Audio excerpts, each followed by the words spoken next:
Hi there. Thank you all for coming. So I'll just read a really quick passage from chapter 4, and then do my little routine, my talk. This is a chapter called The New Taliban. When the end came for the Taliban's treasurer, he was hurtling down an isolated smuggler's path in a rocky wasteland known as Dashti Margot, the desert of death. Mullah Akhtar Mohammad Osmani traveled in a 4x4 with a regional Taliban sub-commander named Mullah Abdul Zahir. A third passenger was Haji Mashouk, one of the biggest heroin smugglers in Helmand province. It was December 19th, 2006. Unbeknownst to Osmani, a Royal Air Force R-1 monitoring plane had picked up his trail when he spoke earlier on his satellite telephone. According to British officials, the spy plane made contact with the U.S. Special Operations Team hunting high-value targets. The RAF reached out to Task Force Orange, a military intelligence unit tracking terrorists electronically. Once they confirmed they had Osmani on the phone, a U.S. warplane took off from Bagram Air Base and sped to Helmand, launching a precision airstrike the moment Osmani's vehicle moved out of a populated area. The 4x4 was obliterated in a flash. Osmani and the others never knew what hit them.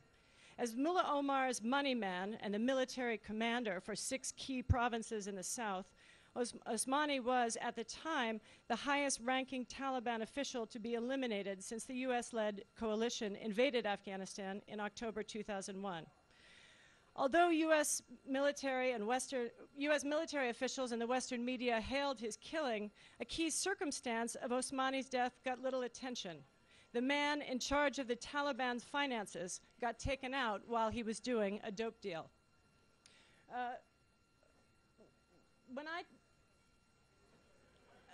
One of the things that I hope comes from this book is that it helps people to redefine how they think of the Taliban and Al-Qaeda. Most of us have preconceived notion of what the Taliban are like. We think of them as these, guys with turbans and Kalashnikovs, most of them desperately in need of a pedicure or at least a bath, living in caves in Afghanistan. We think of them as illiterate, fanatical, gun-toting, basically backwards and illiterate people. And what I'd like to put forward tonight among you, all of you who have kindly come out to hear me speak, I'd like to put forward another model that I also think is useful. Now, I am not suggesting that Mullah Omar has developed a taste for prosciutto, nor am I suggesting that Osama bin Laden has started drinking Chianti, nor that they are about to open a new wing of the Bada Bing in Qaeda. However, what I have done over the last 5 years or so is to investigate the Taliban's operations on the ground level. And when you start doing that, they start looking more like mafiosi than mujahideen. And this has to do with the way that they earn money. And I think that one of the mistakes that the Western governments have made, that we've made in our operations in Afghanistan, is to underestimate them as religious fanatics who live in caves. I think we need to start looking at the enormous economic forces that are bankrolling this insurgency that's now spreading rapidly across Pakistan, not just in Afghanistan. Just to move through it quickly, the Taliban have for a long time earned money off of the opium trade in Afghanistan. And what I found is that since 2001, they've actually increased their activities vis-a-vis the drugs trade. They collect tax in the southern areas off of the farm output, almost, usually about 10% of the drugs trade. It differs from district to district, so it's a kind of confusing situation. Similar to your local mafia that operate, this is one of where the Tony Soprano model comes back in. They force farmers, local residents, local shopkeepers to contribute to the insurgency. They call this protection money or gifts. in many cases, as opposed to receiving actual cash, because in rural areas there's not a lot of money floating around. They actually receive physical items. They'll get motorcycles, vehicles, mobile phones, because the insurgents change phones all the time to try to avoid detection, like the type that killed Mullah Osmani. They will demand that the locals provide them with phone units and the chips that go inside them.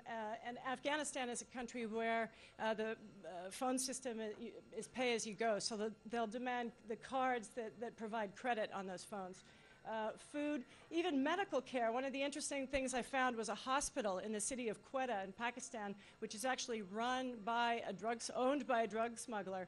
And Taliban soldiers can go there and seek medical care. They also even pay for Taliban soldiers to come and take R&R in Pakistan, incredibly. The Taliban also protect drug shipments as they leave the farm areas and head toward the border areas. That will involve actually providing armed heavies to protect drug shipments as they go down Afghanistan's highways and on the smuggling trails. It also involves increasingly, as the years have progressed, it has even involved Taliban launching attacks on NATO forces, on Afghan National Army forces, to actually divert them to one part of, say, Helmand province, while there's a big drug shipment going down another road. They also help protect drug refineries that exist along the Pakistan border, literally providing protection at many of those refineries, also taxing the output as much as $250 per kilo produced. Increasingly, as the years have gone on, we've even seen some Taliban commanders start to run their own heroin refineries. And so we're watching what my researchers, the local researchers who worked with me on this, and I have found is that they're actually increasing their involvement in the drug trade. This is very similar to what happened with the FARC in Colombia and other insurgent groups around the world.